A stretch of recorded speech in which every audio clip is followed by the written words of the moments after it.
how do you scale a business? I mean, the funding obviously that's been one of the main, if not the main challenge for us is funding. Difficult. Yes. We're all organically grown, basically just sweat equity and the earnings banks. from the business. So we don't, and the earnings from the business, reinvesting. But it's always, we're never quite able to do what we want to do when we want to do it. So. Yeah, I would say that's not, I mean, if I'm being honest about it, I would say it's not I don't think it was the best way for our business. We do now have credit facilities with banks, and we had some of that before because part of the issue with with manufacturing in general is that it takes so much money up front to outfit a kitchen, to pay for payroll, to buy equipment, to buy ingredients, and then you're not being paid for however long, and growing the business and going to trade shows, and right. So there's a lot of upfront capital that has to go out before you sort of start to see those returns. So we were fortunate enough to have now some credit facilities with a bank, and I would say the other thing that we have now is we've created a business where we're still the only owners. We don't have a lot of people. That's right. And we've created something of real value. So yes. That, I think, is a lot of interest for people. I know investors, and they like that. They own dogs too, and they come in once in a while. Yes. So I think, we're very lucky to where we are. We are able to get to this point where we are as a company.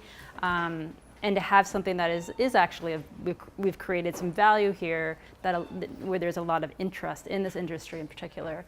And we're not, Yeah, I mean, the flip side of the coin, or the same side of maybe a different coin, is that it's taken us 15 years to get to this point, right? Yes. Where, I mean, maybe we're not that smart, or maybe we're just patient, right? I'm not really sure but I think we're naturally people that are kind of averse to risk, and yes.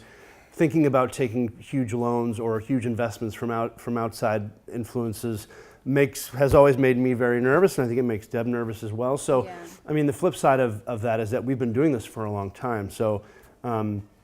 We haven't experienced some of this sort of rocket ship growth that a lot of companies experience, and they go from one store to 400 stores to So I think there's trade-offs in both in both kind of scenarios.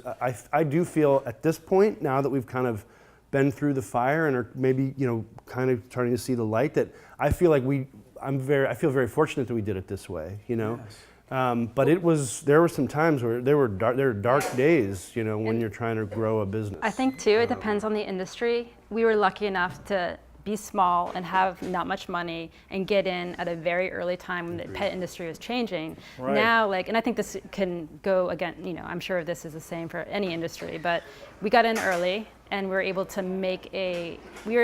to develop a brand following. Nationally in a small way, but it grew and grew and grew and grew. Now, I don't think we'd be able to just come in as we did 15 years ago. I mean, I think you have to have money, and you have to quickly communicate your message, why you're different. Well, the industry's matured, right? Yeah. And when we used to go to trade shows to show our products and to buy for our stores, but also to have a booth to show our products, the booth sizes would be 10 feet, and there would be a sign that's like on a bed sheet with some stencils from Home Depot saying the name of the company. And now we go to these trade shows, and there are people with 80-foot islands and revolving signs and light-up boards. And I mean, there's been a sea change in the industry in terms of how much money